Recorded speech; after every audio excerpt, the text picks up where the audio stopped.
दोस्तों, एक शादीशुदा महिला जिसको एक व्यक्ति से प्यार हो जाता है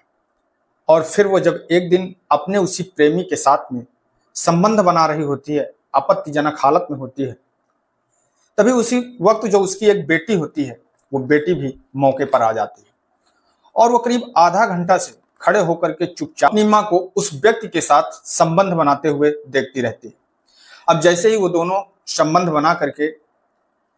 अलग अलग होते हैं और जो उसकी माँ का वो प्रेमी होता है, जब वो अपने घर के लिए चलने लगता है, वहां से जाने लगता है, तभी वो जो लड़की होती है वो उस व्यक्ति से कहती है कि क्या जो अभी तक आप हमारी माँ के साथ में कर रहे थे, क्या वो अब आप हमारे साथ में करेंगे। जैसे ही ये बात जो व्यक्ति होता है वो सुनता है, तो वो सुन करके परेशान होने लगता है और वो सोचता है कि आखिरकार ये लड़की क्या कह रही है।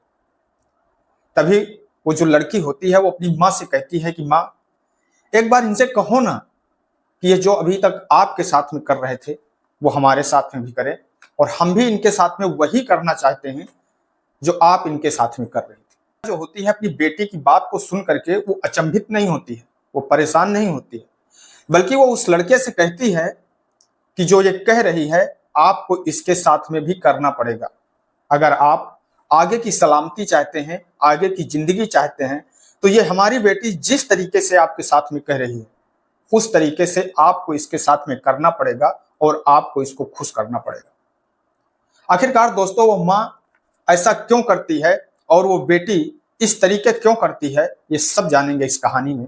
पर उससे पहले आप लोगों से एक छोटा सा निवेदन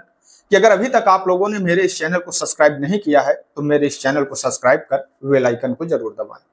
और अगर आप लोगों को ये सच्ची घटना अच्छी लगे तो इसे एक लाइक शेयर कर कमेंट बॉक्स में अपनी राय हमें जरूर दें, जिससे कि मेरा हौसला बढ़ता रहे। आदाब, नमस्कार, सत श्री अकाल, मैं सागर पटेल। तो आज की ये जो कहानी है, इस कहानी की शुरुआत होती है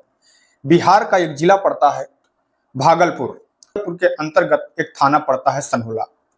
सनहोला के ही एक छोटे से गांव की है। परिवार के मुखिया होते हैं जिनका नाम होता है कैलू दास यादव। उनके परिवार में उनके अलावा उनके 2 बेटे, 1 बेटी और उनकी पत्नी होती है। कैलू दास जो एक होटल का काम किया करते हैं, उनके घर में एक होटल का व्यापार बिजनेस होता है। अब कैलू दास के अलावा जो उनकी पत्नी होती है जिसका नाम होता है सरिता देवी, और जो उनकी एक बेटी होती है वो भी उसी होटल में कैलू दास के साथ में काम किया करती है, उनका हाथ बटाया करती है। उनका एक छोटा बेटा जो होता है वो भी उसी होटल में रहता है, और उनका एक जो बड़ा बेटा होता है जो उस घर का सबसे बड़ा बेटा होता है जिसका नाम होता है दयानंद, वो बिहार के ही एक दूसरी जगह बाहर रह करके खलासी की नौकरी किया करता है। परिवार में सब कुछ बहुत अच्छे तरीके से चल रहा होता है, किसी बात की कोई कमी नहीं होती है, परिवार के सारे लोग बहुत खुश होते हैं। पर अचानक एक दिन जो कालू दास होते हैं वो कहीं गायब हो जाते हैं, उनका कहीं कुछ पता नहीं लगता है। तभी जो कालू दास के भाई होते हैं जो उनके पड़ोस में है, उनका भी मकान होता है, वो भी वहीं पर रहा करते हैं। जब कई दिनों से वो देखते हैं कि जो उनके भाई हैं कैलू दास हैं वो कहीं नजर नहीं आ रहे हैं, तब वो अपनी बेटी से कहते हैं कि वो फोन करके कैलू दास के बड़े बेटे को ये बताए कि आखिरकार चाचा जी कई दिन से नजर नहीं आ रहे। अब जो वो लड़की होती है वो अपने भाई के पास में फोन करती है और फोन करके कहती है कि भैया, चाचा कई दिनों से दिखाई नहीं दे रहे हैं, आखिरकार पता नहीं कहां गए हुए हैं। तब जो दयानंद होता है, कैलू दास का लड़का होता है, वो अपनी माता और अपनी बहन के पास में फोन करता है और फोन करके कहता है कि माँ जी, मेरी पिताजी से बात करवा दो। तो उसकी जो माँ होती है सरिता देवी, वो कहती है कि उसे कुछ पता ही नहीं है, क्योंकि उसके जो पिताजी हैं वो कई दिनों से घर पर ही नहीं आए। यह सुन करके अब दयानंद परेशान होने लगता है। दयानंद कई लोगों के पास में फोन करता है,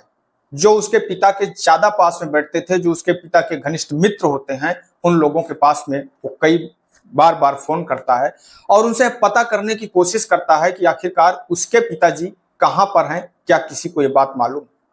पर जितने लोगों से वो बात करता है सारे लोग यही कहते हैं कि उसके पिताजी को उन्होंने अभी तक देखा ही नहीं है, कई दिन से उनकी उसके पिताजी से मुलाकात ही नहीं हुई।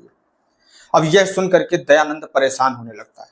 तभी दयानंद तुरंत वहां से अगले ही दिन छुट्टी लेता है और छुट्टी लेकर के अपने घर आ जाता है। अपने घर आने के बाद में वो कई जगह पर अपने पिता की तलाश करता है, पर जब उसके पिता का कहीं कुछ पता नहीं लगता है तब वो सीधा पुलिस स्टेशन जाता है और पुलिस स्टेशन जा करके वो अपने पिता की गुमशुदगी की रिपोर्ट दर्ज करवाता है। वो पुलिस स्टेशन में कहता है कि साहब, जो हमारे पिताजी हैं वो कई दिन से घर से अचानक से लापता हो गए हैं, उनका कहीं कोई पता ही नहीं लग रहा है। हमने जितने रिश्तेदार हैं, जितने उनके यार हैं, दोस्त हैं, मित्र हैं, जितने भी उनके मिलने वाले लोग हैं, हमने सारे लोगों से उनकी जानकारी की, पर उनका कहीं कोई सुराग ही नहीं लग रहा है। पुलिस कहती है, अब पुलिस कैलू दास की गुमशुदगी की रिपोर्ट दर्ज कर लेती है। तभी जो उसकी माँ होती है और जो उसकी बहन होती है वो लोग भी पीछे से थाने पहुंच जाते हैं और थाने पहुंचने के बाद में वो वही बात पुलिस के सामने भी कहती हैं, जो बात उन्होंने अपने बेटे दयानंद को बताया था कि उसके पिताजी कई दिनों से घर से अचानक से लापता हो गए। अब पुलिस इस केस की तहरीर चालू करती है। तभी यह बात पूरे गांव में फैल चुकी होती है कि कैलू दास जो अचानक से अपने घर से लापता हो गए हैं, उनका कहीं कोई पता नहीं लग रहा है। जैसे ही गांव के लोगों को ये बात पता चलती है, अब गांव के लोग जो उन्हें कुछ अनुमान लगता है, तो कुछ लोग ये कहते हैं कि जो इनका घर है, कैलू दास का घर है, उस घर के अंदर से कुछ अजीब सी बदबू आ रही है। जैसे ही ये बात लोगों को पता चलती है, अब लोग वो जो माँ बेटी होती हैं, जो वहां से वापस आ रही होती हैं, पुलिस स्टेशन से वापस आ रही होती है, लोग उनको रास्ते में पकड़ लेते हैं और पकड़ करके उनके साथ में मारपीट करने लगते हैं। अब इधर जैसे ही पुलिस को ये जानकारी मिलती है, पुलिस और उनका जो बेटा होता है दयानंद, वो लोग भी मौके पर आते हैं।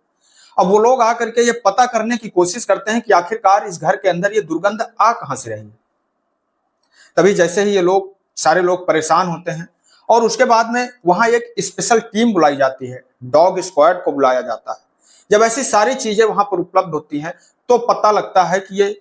ये जो दुर्गंध है वो उस घर का जो आंगन है, कच्चा आंगन है, जहां पर ईंटें लगी हुई हैं, उसके नीचे से दुर्गंध आ रही होती है। पुलिस उन ईंटों को हटवाती है और हटवाने के बाद में जब वहां पर गड्ढा करवाया जाता है, काफी मशक्कत की जाती है, घंटों मेहनत करने के बाद में वहां से एक लाश बरामद होती है और वो लाश होती है कालू दास की। अब पुलिस को पूरा शक हो जाता है कि इसमें जरूर इनकी बेटी और उनकी पत्नी का हाथ है, क्योंकि जो बदबू आसपास के क्षेत्र में हो रही हो, पास पड़ोस के लोगों को हो रही हो, आखिरकार वो बदबू घर के लोगों को मालूम कैसे नहीं पड़ी। अब पुलिस उम्मा बेटी को थाने ले जाती है और थाने ले जाने के बाद में जब उनके साथ में सख्ती से पूछताछ करती है, तब जो उम्मा बेटी हैं वो पुलिस को एक कहानी सुनाने लगती है। और ये जब कहानी लोगों के सामने आती है तो लोग उस कहानी को सुन करके परेशान हो जाते हैं।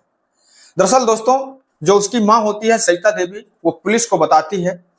कि वो होटल में अक्सर जब बैठा करती थी, होटल में तमाम लोग आते जाते रहते थे। इसी बीच में एक पड़ोस के ही गांव का व्यक्ति होता है जिसका नाम होता है दिनेश कुमार। अब दिनेश कुमार अक्सर उस होटल में आया करता था। तभी एक दिन जो दिनेश कुमार होता है वो सरिता देवी से, कैलू दास की पत्नी से अपने प्यार का इजहार कर देता है और वो कहता है कि आप बहुत ही सुंदर हैं, हम आपके साथ में अपनी जिंदगी गुजारना चाहते हैं। तभी जो उसकी पत्नी सरिता देवी होती है वो कहती है कि देखो, हम पहले से शादीशुदा हैं, हमारे 3 बेटे हैं, हम अब आपके साथ में शादी नहीं कर सकते, रह नहीं सकते। तभी वो दोनों ये फैसला करते हैं कि हम शादी तो नहीं कर सकते, पर एक दूसरे के साथ में रिश्ता रख सकते हैं, एक दूसरे के साथ में संबंध बना सकते हैं।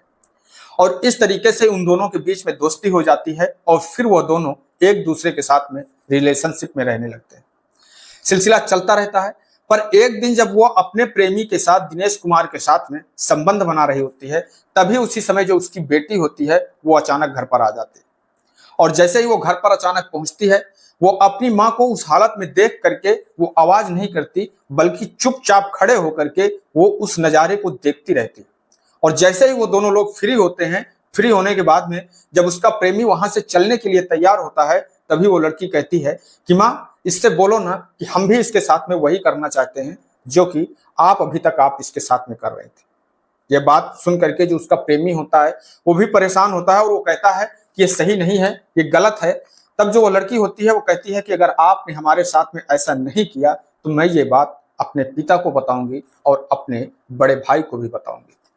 तभी जो उसकी माँ होती है वो डर जाती है और उसकी माँ अपने प्रेमी से कहती है कि अगर आगे की सलामती चाहते हो, आगे की जिंदगी अगर हम दोनों की चाहते हो, तो ये जैसा कहती है उसके साथ में वैसा ही तुम्हें करना पड़ेगा। और फिर वो जो व्यक्ति होता है वो उसके साथ में भी वही करता है जो उसकी माँ के साथ में करता था। और फिर वो हर दम,